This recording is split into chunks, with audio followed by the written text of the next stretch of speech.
Welcome to the Modern Husbands Podcast, where any combination of Dr. Bruce Ross, Christian Sherrill, and Brian Page host national experts who share winning ideas to manage money and the home as a team. I'm Brian Page, founder of Modern Husbands. Sometimes our listeners want more support than a podcast can give, individual or couple support, which I now provide. Details can be found at modernhusbands.com, or you can email me at brian@modernhusbands.com. For today's podcast, we welcome Rhoda Mills Sommer, who has been helping couples for nearly 45 years and is the host of the podcast, What Healthy Couples Know That You Don't. Today's conversation explores the root causes behind money struggles, how to improve problem solving and communication, and practical strategies for navigating hard conversations, especially around major topics like college expenses and shifting money values. Couples will walk away with tools to foster courage, connection, and clarity in their financial journey together. Enjoy the show.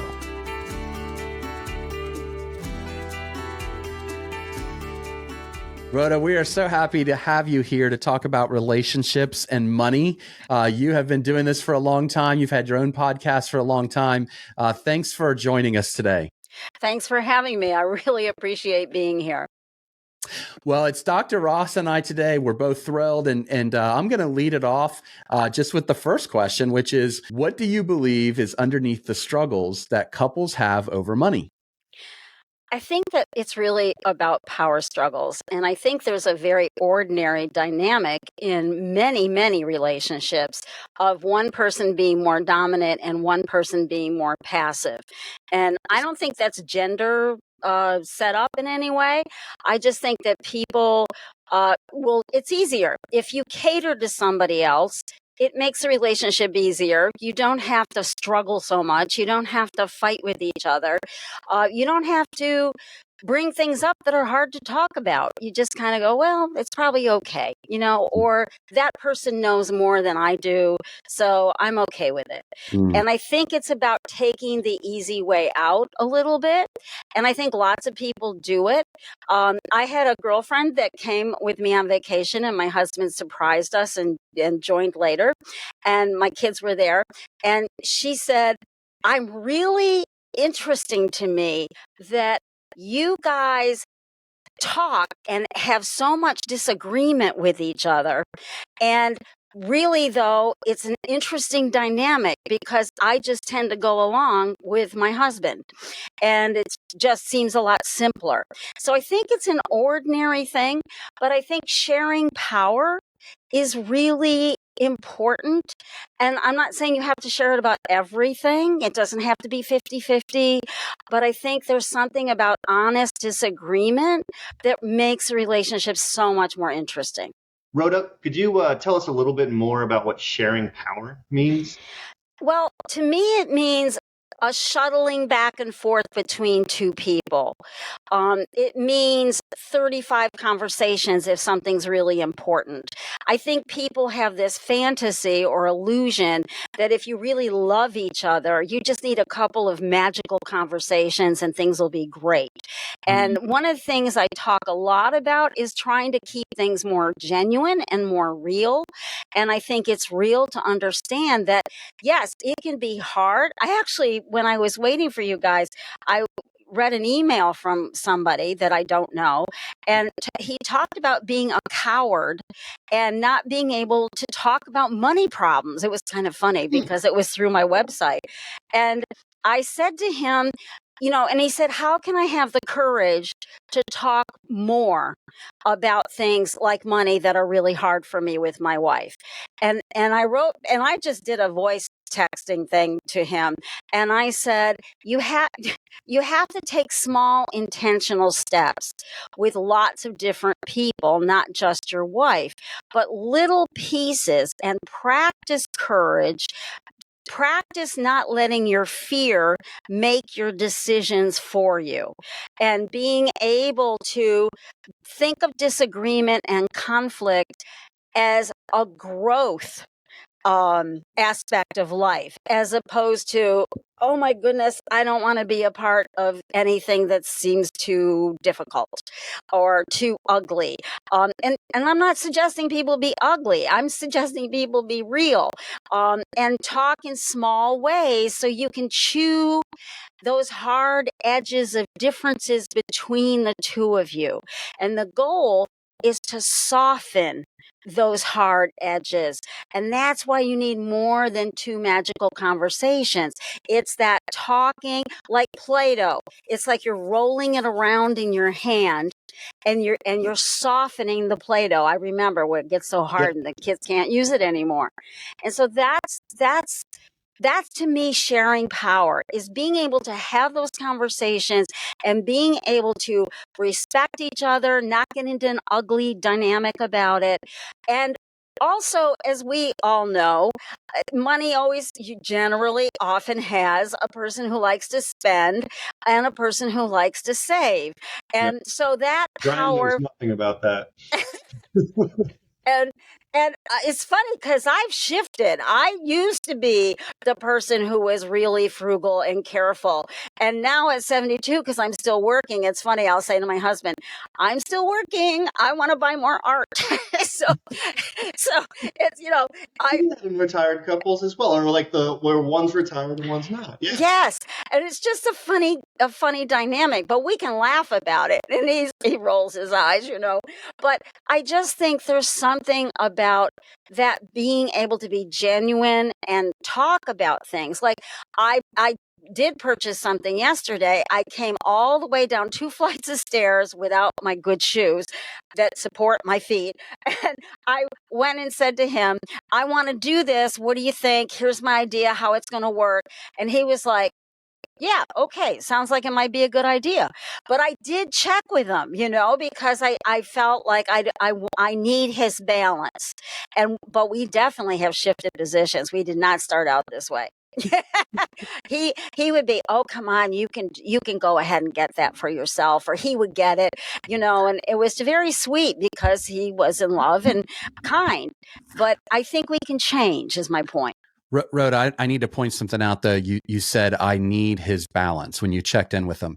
And I feel like that is a really important thing to highlight, because it is true that financial opposites oftentimes marry. The degree in which they're opposites obviously can change from one couple to the other. But oftentimes what the research has found is that opposites do attract in many ways, because that they look at what the other partner is doing, and they know they like it. They know that it's helping them. It's bringing them joy. And, if you're really, really frugal, it's good to have somebody who's with you who's not necessarily not, because when you're super frugal, sometimes you don't live life in the moment because you're always saving for the future. And a partner who can help you live life in the moment is beneficial for your happiness, and vice versa. People who are generally spenders are always trying to live in the moment, but they're not necessarily as good for saving for their future. So that balance is important. And I'm glad you used that word to describe it. I think about the yin and yang a lot. I'm a Gestalt person, and so I really think about that back and the forth and the shuttling back and forth. I think it applies to so many things. Yeah. We find that we recognize that need that we need for ourselves and our partners, and so we find that balance. I know there's many things, but what's one big thing that you've seen that really interferes with couples problem solvings, especially over money? I think it's 110 black, white thinking and feeling. And I always am explaining to people about many situations. You want the 4, 5, 6, and 7. You want the gray in between the black and white. And I think that people really get stuck in right, wrong, friend, enemy, good, bad. And I think that more complicated middle ground is the source of balance. It's the source of negotiation. There's so much that's important about it. And I think we hide behind the 110 black, white to appear to be more together, to know the answers, to be right. And when I was working, a podcast guest, my favorite ever in 10 years, he's an expert on trust in the business world, not in relationships. And he's fabulous. And he said to me that trust is about being vulnerable. And if you can't be vulnerable in that middle ground, when you are 1 and 10ing it or black and whiting it, you are not vulnerable. You are building walls and holding your own, and you're determined, and you're really probably not listening very well because you know you're right. And that messy middle ground of uncertainty is something the guy who wrote me on the email today, he doesn't like conflict, uncertainty, and messiness. And one of the suggestions I had is that he get Susan Jeffers' book, Embracing Uncertainty, to find more courage. That being able to step into that messiness is really, really important. And that's where the answers are. Not one person has them. And both of you, as you pointed out on my podcast, Brian, have strengths and weaknesses to each position of spending or too much or being too frugal. And there's strengths and weaknesses. So that's what creates that messy middle ground. How do we work to improve that? How do we help our relationships really improve these problem solving abilities, especially around this black and white thinking? I think you have to respect that truth is in between you. And when you think about how do you put, one of the things we used to do for client, well, a lot of things when I was in person, I would give people index cards. But one of the things I do now with telehealth is that I don't know if I can get this. I hold my hands in 2 different positions. And I say, these are 2 different positions, but they need to sit quietly next to each other. And what we tend to do is hierarchical thinking and feeling, hierarchical relationships, where I feel really bad about myself and that wipes out the good, or I feel really good about myself and that wipes out the bad. And for our viewers that are just listening and can't see the video, that's with the hands, one hand on top of a fist versus fists side by side. And you want the differences to sit quietly next to each other in that messiness so you can find each other and 2 heads are better than one. They really are. You know, that's why I ran downstairs with a computer to show my husband something I wanted to get. I do respect his feedback, and respect, I personally often say to people, respect is more important than love. I think respect makes room for the differences. A lot of times we get stuck thinking love means you're a clone. You're going to think like me. You're going to do this like me. And I think when we're all that wedding stuff, it's all gooey and we're so meant to be together. And then it kind of collapses and it's like, oh my God, I'm scratching my head. Who are you? What's going on? And why are you so different from me? And it's learning how to let those differences enhance the relationship instead of being afraid of them. Well said. So what's one quality that husbands and wives can both embrace to help financial success move forward? So I think that being able to have the 20 to 30 conversations, and you need to make I statements, and so if you're somebody who takes up a lot of the room in Hold on a second. I don't want to assume our listeners understand what an I statement is. Can you give a couple examples?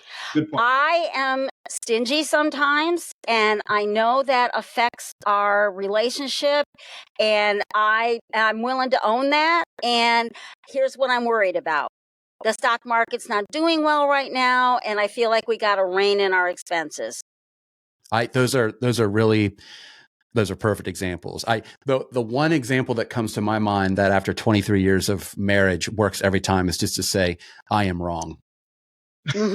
Yeah.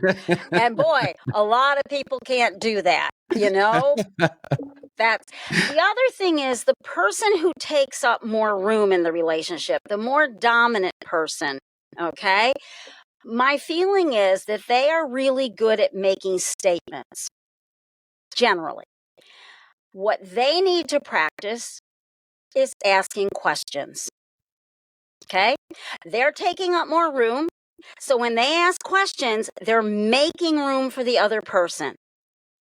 The person who takes up less space in the relationship, the more passive person, needs to make more statements.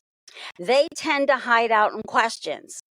My husband will often ask a question and I'll say, so what do you think is the answer to that for you?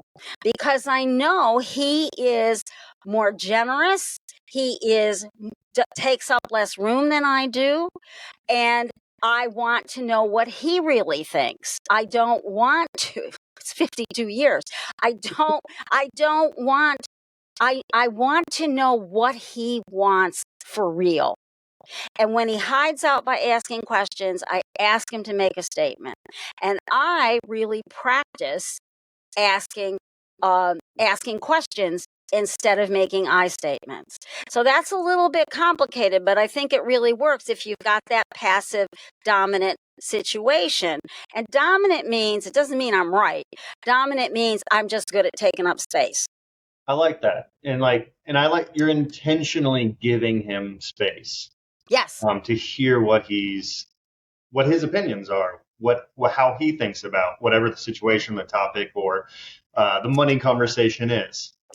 People pleasers will hide out and not take up as much space because they want to be liked. And so if you have a partner who's a people pleaser, you definitely want to ask more questions. And maybe don't fill up with your answer first. Maybe stop and ask them what their answer is. So you can see the gestalt back and forth, the shuttling back and forth that I'm talking about, because it really is about respect for both people. And so if you understand who you are, which requires some level of self-awareness, I take up a lot of space, I need to ask more questions. I don't take up enough space, I'm going to make more statements. So it's a simple thing, but it's really a big fix. But and I want to latch on to something you said as well, is that you want to hear his opinion. And if he's a people pleaser, then he knows that that's going to please you as well, of sharing his opinions on things.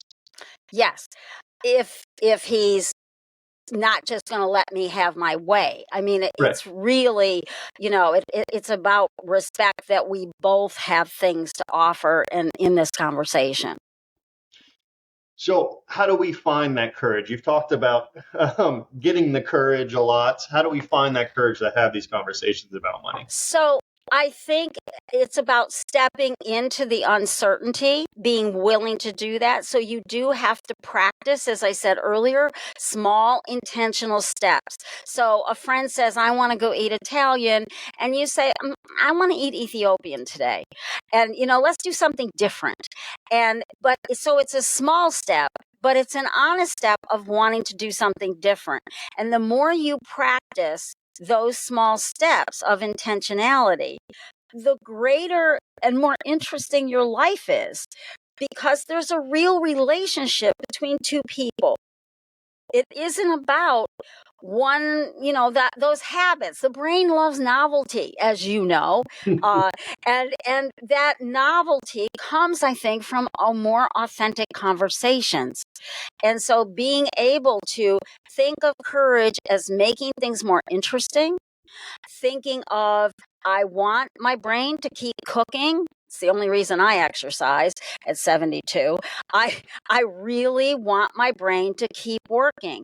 And so novelty is something to take seriously. So maybe that informs a decision about spending money.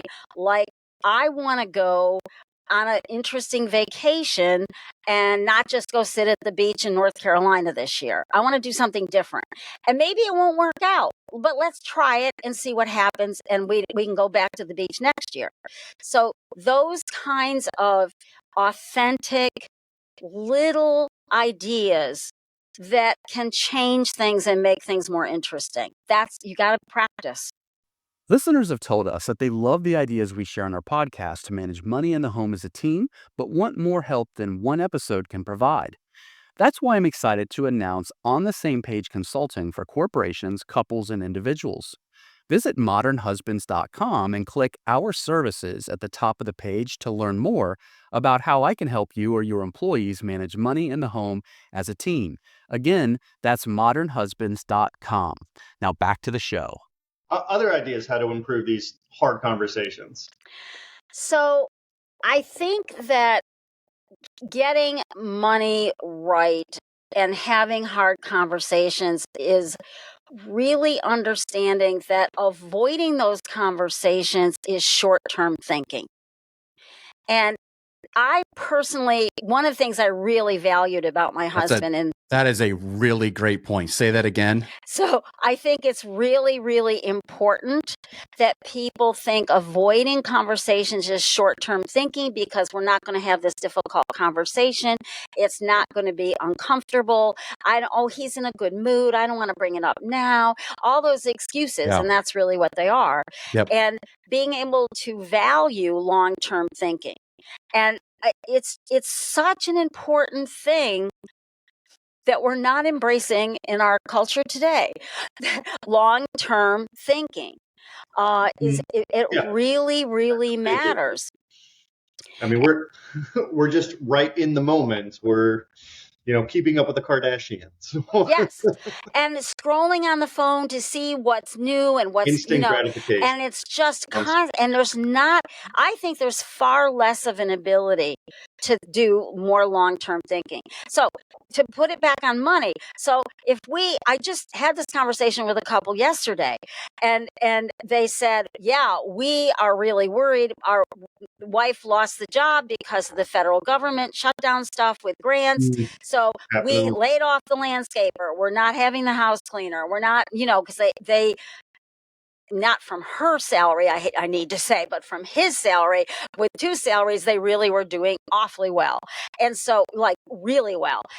But being able to have that conversation and talk about reining it in, and because long term, we're probably fine, but let's just do the things we need to do to make sure of it.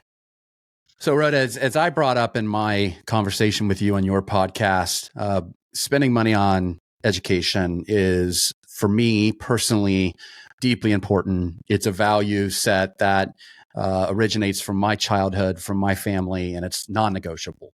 And for folks who have experienced something in their life that has caused them to say, hey, this one thing is non-negotiable, you can feel me. You understand what that's like.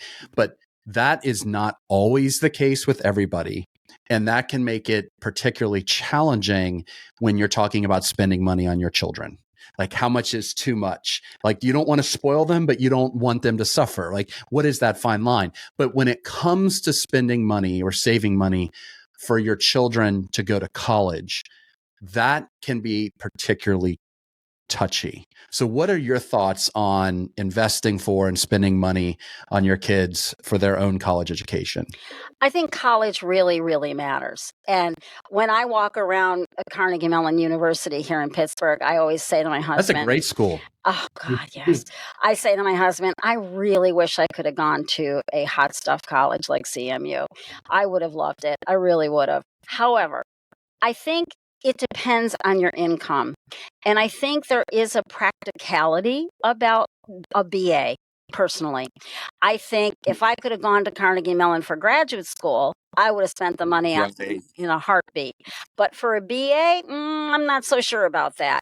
I worked in a very working class neighborhood. Our office building was there, and I would explain to kids, because the guidance counselors, it's a school district where there's very wealthy families and then working class, not so much money families. And the guidance counselors honestly did not pay attention to the Sharpsburg kids. They just didn't.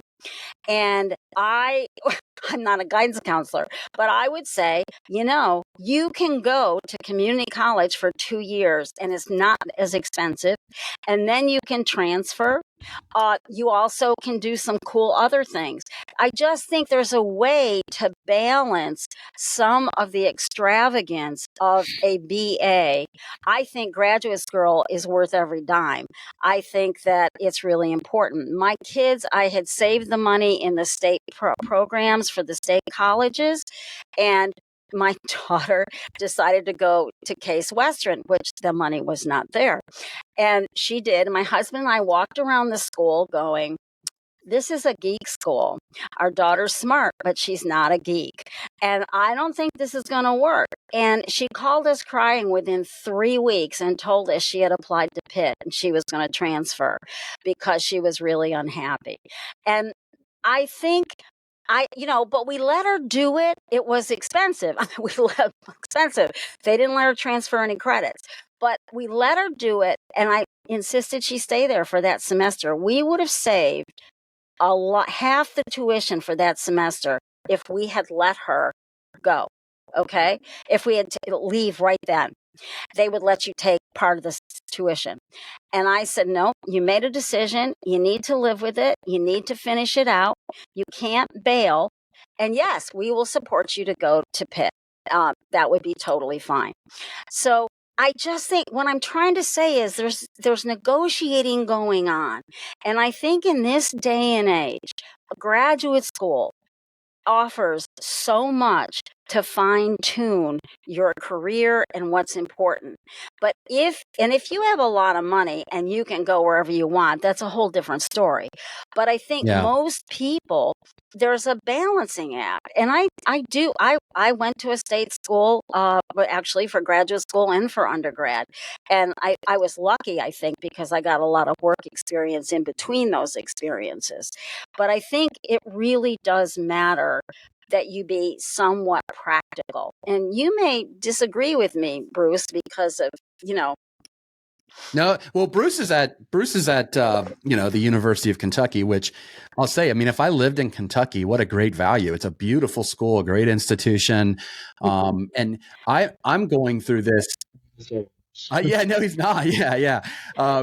And I'm going through this now. So I have 3 children, and my oldest, as an example, wanted to major in international affairs. And the conversation that we had with our children was that we're going to pay for your college, but there's going to be some guidance and some restrictions with that, because ultimately it's a return on an investment. Now, the conversation becomes a little trickier when the child isn't the one making the investment and it's the parent. So the boundaries are almost limitless for them. So I'm the one that has to establish the boundaries. So as an example, we're not going to pay for you to go to college and major in something that is not going to lead to a job. It's just not going to occur.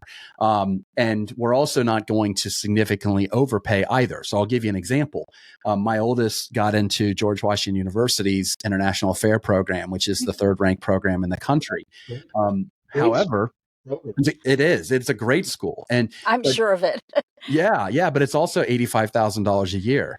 And when you look at what does an international affairs degree get you, it gets you one of 3 things. It gets you deciding, well, there's no real job out there for an international affairs major unless you go into NGOs and make like $27,000 a year and you live in Kenya. The second route is to work at the State Department, which is extremely difficult. And the third is to go to law school. And when you look at what is the second leading employer for an international affairs major, it's Teach for America, because they can't find a job. So they go back to Teach for America to teach and get their student loans paid for.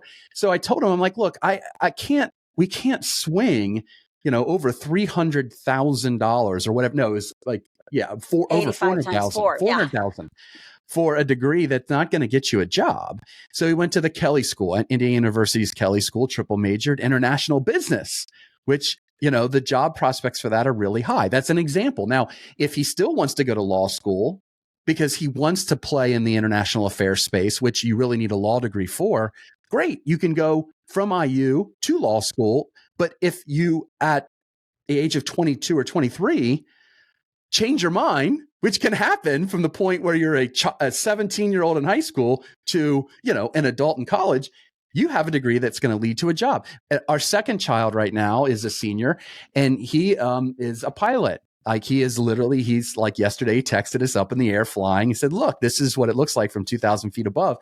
And, that is the kind of a degree where, that you don't go to MIT for, you don't go to Harvard for. Actually, some of the best schools are like Montana State, and he's going to Middle Georgia. Why? Because they have the Delta and United Airline program, 100% job placement guarantee. So what I love about that, though, is the long-term thinking. Yeah, Right. it's got to lead to a job, because you want two things as a parent for your kid. Most of you, and assuming that they're college bound, I do not want to diminish. Right. No, not at all. Trades. Right, I agree. That's really. When I saw that my electrician was making more money than me, I was really impressed. And my dad was an electrician, and he never made that kind of money. So I really think that trade school is awfully important. Absolutely. Yeah. And frankly, like one of my best friends is a carpenter, and there's so many days where I'm like, oh my God, it must feel so great to see your beautiful work finished at the end of the day instead of just closing a laptop. But anyway, what I think as parents we have to balance is, assuming they go to a 4-year school, you want them to have the quote college experience, but you also love them and care for them. And your greatest concern is, can they have a financially healthy life as an adult with their family? And you have to make sure you guide them to a career that's going to provide for that. And I know you should follow your passion. That should be a part of it. But when someone tells me, the only thing that matters is whether you're passionate about your work, that tells me they've never been poor. There's no balance. Safety net, but their family has money. Yeah. And there's no balance. There's no balance. Yeah. That lacks complete balance. That's a big deal. It really is. You need both. Yeah. Yes. And if you have a family that has gobs of money, that's great advice, because you don't have to worry about earning. Anyway, sorry, I needed to interject there, because I'm going through this in my life now. So the other thing we did with college money and the kids working in the summertime is, I would say to them, you have to put half your paycheck into a savings account for fun. That's what it's going to be. I'm not funding fun. I will fund room, board, and tuition. I am not funding fun. Nobody funded fun for me. And I just think I also taught them when they were younger and they had some babysitting money or whatever. And I would say, if you really want this, I'll pay for half of it. And do you want to pay the other half? Again, I'm just going back to that balance thing, that being able to balance and look at that. And then it also worked with them to think about their choices and learn from their mistakes. And I just think life is about choices, and we need to learn from our mistakes. So I love giving them power and choice. Having really that intentional choice as well is fine. Like, we're finding that balance, and it's great that we have these choices and learning from those choices, but we have to be intentional about it. Right? Yep. So how do you see us addressing money values that are possibly changing over time? You mentioned, now that you're becoming more of a spender since you're working and not in retirement. It's like, how do we manage that? So I think it's self-awareness, but I also think it's conversations with your partner. And so I think if you've laid that foundation of authenticity, that you know what, I think I'm changing, and I think I'm going in this direction, and I think I need you to help me rein it in a little bit.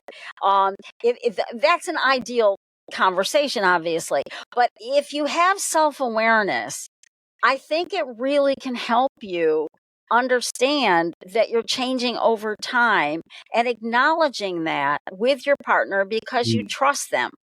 And that trust is really what what you're saying. You're being vulnerable. I think I need help reining it in.